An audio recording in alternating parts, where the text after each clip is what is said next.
నూతకల్ మండలం గుణసింగారం విలేజ్లో మనం చూస్తున్నాము తల్లి కూతురు కుమారుడు.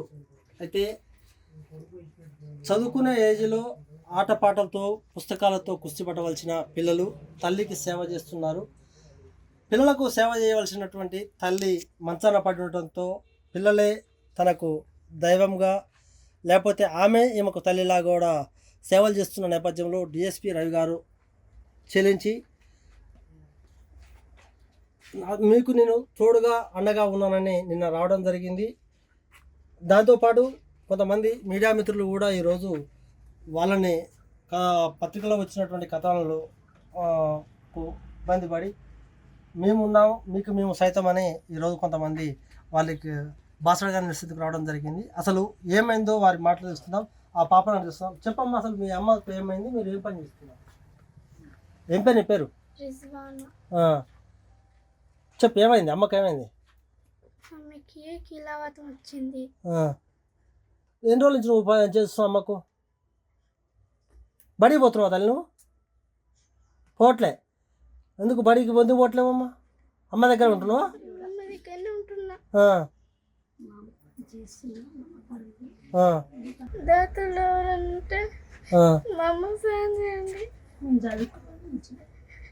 మంచి చదువుకోవాలి.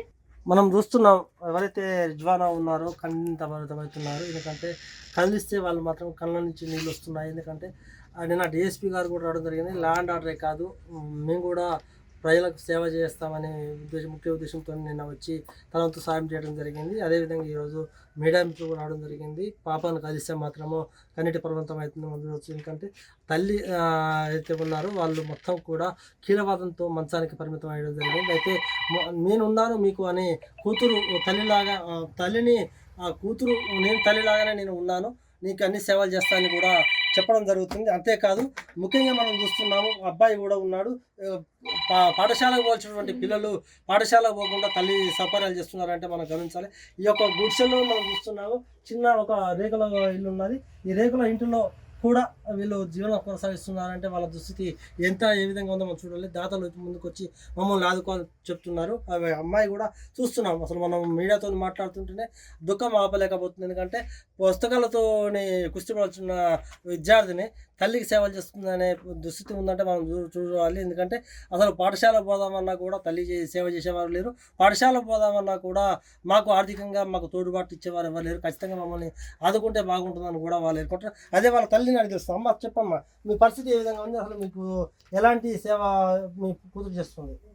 మా బుజ్జి అన్నం అంతది, మొత్తం మూత్రం వచ్చినా బాత్రూమ్ వచ్చినా తాను అన్ని చేపిస్తుంది, అన్నం తినిపిస్తుంది అన్ని. ఇప్పుడు మీరు ఏం కోరుకుంటున్నారు? దాతల గురించి సాయం ఏం కోరుతున్నారు? నేను బాగా కావాలి, ఇల్లు మంచిగా కట్టాలి, మా బుజ్జి వాళ్ళు చదువుకోవాలి. నిన్న డిఎస్పీ సార్ వచ్చారు రవి గారు, మీకు ఏం భరోసా ఇచ్చాడమ్మా? అన్ని చేపిస్తాను. మనం ఇప్పుడు చూస్తున్నాం ఎవరైతే మంచాన పడ్డారో వారైతే వాళ్ళ కూతురు కూడా చెప్పేది ఏంటంటే మాకు దాతల నుంచి సాయం అంతా బాగుంటుంది చెప్పారు. డిఎస్పీ రవి గారు కూడా రావడం జరిగింది. సార్ మాకు అన్ని విధాలా మమ్మల్ని ఆదుకుంటా అని చెప్పారు. మేము చూసేది ముఖ్యంగా ఒకటి లా అండ్ ఆర్డరే కాదు, ఖచ్చితంగా మనసున్న మానవులు ఎంతోమంది ఉంటారు, అందులో డిఎస్పీ రవి గారు ఒకరని చెప్పవచ్చు. ఎందుకంటే నిన్నటిదాకా కూడా పెద్దగట్టు జాతరలో బిజీగా ఉన్నటువంటి తరుణంలో అవన్నీ కూడా పక్కకు పెట్టి పేపర్లో చూడ కథనాలు చూసి చెల్లించిందంటే ఎంత మానవత్వం ఉందో మనం చూడాలి. అలాంటి వాళ్ళు ఇంకా ముందుకు వచ్చి వీళ్ళ కుటుంబానికి కూడా న్యాయం చేసే విధంగా మనం క్యూనిస్ నుంచి పోరాటం చేస్తున్నారు. ఖచ్చితంగా ఎవరైనా వీళ్ళకు దాతలు సాయం అందిస్తే బాగుంటుందని కూడా మనం కోరుకుంటున్నాం. సలీమాను ఒక పేపర్ ఐటమ్ చూసి రావడం జరిగింది, చాలా బాధాకరం. ఆమెకు మా పోలీస్ శాఖ తరఫున ఎలాంటి వైద్యమైనా మా ఎస్పీ గారి ద్వారా మాట్లాడించి ఇప్పించడం జరుగుతుంది.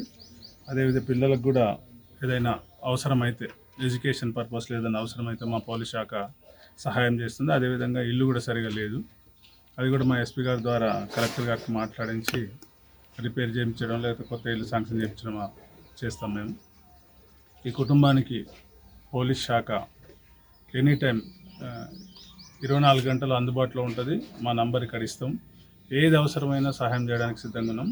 అదేవిధంగా నాకు వ్యక్తిగతంగా వీళ్ళకు ఆర్థిక సహాయం చేయడం జరిగింది. అదేవిధంగా నిత్యావసర సరుకులు కూడా ఇవ్వడం జరిగింది.